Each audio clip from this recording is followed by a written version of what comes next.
This is our city. This is our time.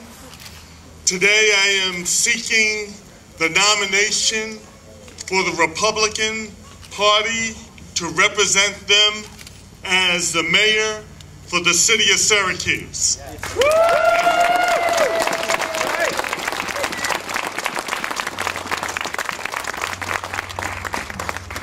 But I not only want to serve as a Republican, I want to serve as the mayor for all in this city.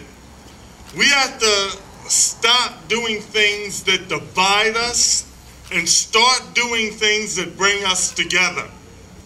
There have been many great Republicans in the past that have served, and we have to stop looking and dividing one another and bring each other together. You look at Susan B. Anthony, who was a great individual in the women's suffrage movement. You look at Martin Luther King, who many people don't even know was a Republican. You look at individuals like Jackie Robinson, the great baseball player who brought us together. It's about serving one another. And that's what today is about. That is what our city is about. We no longer can just divide on political lines or divide because we don't fit. Every person here is important. Whether we're city residents, county residents, we are one and we must act as one. And it's critical that we do this at this given day and this given time. And I just want to thank all of you who've come out here today, because we're not a city of black or white or green or blue or Asian or Latino. We're one city. And if we can do this as one city, yes, as one city, we can make great accomplishments here. A newscaster asked me earlier, it's Black History Month. Is this significant to you? Being the first Republican African-American candidate running. Yes, it's significant. I would be lying if I said it wasn't. But that's not the only issue. The issue is that we're all here together as one to make Syracuse all that it is capable of becoming. That's right. Yes. And we need to be the difference in another person's life. We need to be significant in other people's lives. We need to help our neighbor. We need to build each other up instead of tearing each other down. I know you're tired of the political fighting that you see on TV and you see in our communities. I know I'm tired of it. And on this day, I will give you my word that I will not attack any individual. What we will attack are the issues. And the issues that we need to address are those of education. And we can talk about education generically, but I'm talking about that educational period between 3 p.m. and 8 p.m. in the evenings. As Parks Commissioner, when I served there, we had comprehensive tutorials, which ended up in scholarships for students within the inner city. We have the Say Yes program now. It will work, but it's going to take every person between those hours of 3 and 8 to get our young people the need to do what they need to do, to study, to get their homework done. Because you know what? The gangs in this neighborhood are doing a better job than we are, because they're mentoring our kids. We need to mentor our kids. We need to take back our families. We need to take back our youth. We need to do this. And I propose to do this by using businesses, using church groups, getting mentors for those young single-parent households. We need to connect with those young people early on. All the data shows from an educational standpoint that we lose our children between the 6th and 10th grade.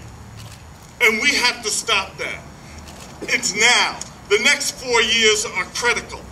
And I just ask every resident in this city to just look at a candidate. And I think I could fit this bill, not because I'm better, not because I'm more qualified than anyone else, but I had the heart for these young people. And I had the heart for people, and we need to work together to build each other up. And if we can do that, we can start to conquer the problem one person at a time. From an infrastructure standpoint, I believe Blodgett School is a promise delayed. For the past 20 years, you heard us talk about studying Blodgett. We need not study Blodgett anymore. We have $2.5 million that was given towards that study. We need to take that money and put it into preparing that school to be rebuilt. Because with the stimulus package coming down, if we break ground and we're shovel ready, we should be able to get money to do that project now. We cannot wait any longer on the west side. We must do it now. And this is part of bringing our city together. Small businesses. Look at where we stand now. We're in this mall. I think it's a template that we could use for small businesses around the city. It is thriving. And you have a young man like Stephen Skinner who's going out and doing the right things, standing in the gap, helping these small businesses thrive. And you can see sign after sign after sign, because small business is going to be the backbone of our community. And we need to work to do that. That's right.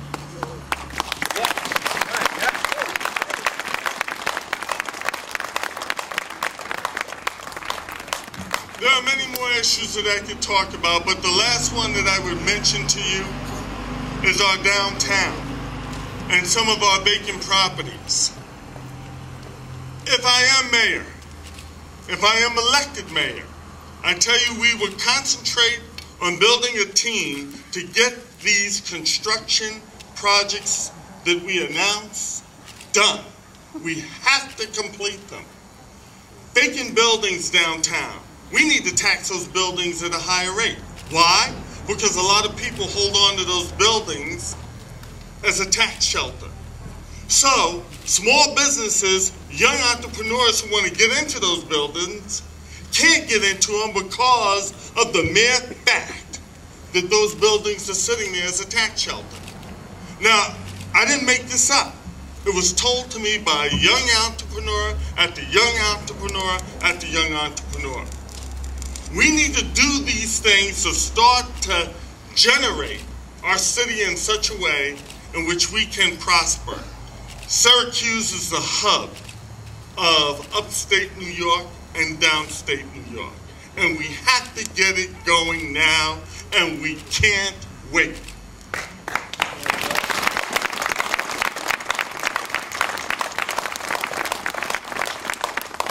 And my last comment that I would like to make. Why do I want to become mayor of the city of Syracuse?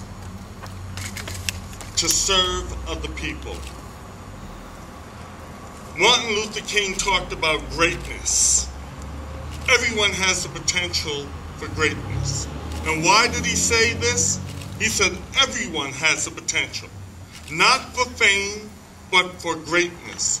Because greatness is determined by service to other people. And that's what we must do. We must serve one another, and if we love one another, love does no harm to another person.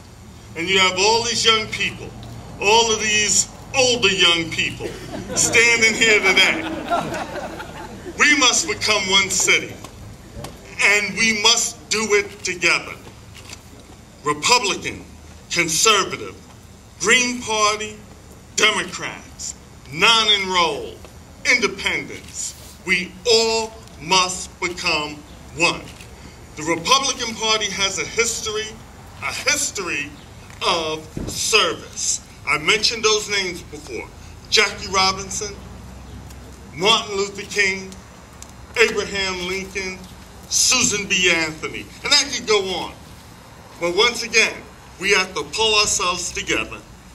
And this is really significant to me, being a young African-American man who grew up in the Southeast Bronx, who had a speech impediment, that I could be standing here today speaking to all of you is the dream captured of America for all people, regardless of race, color, creed, religious orientation.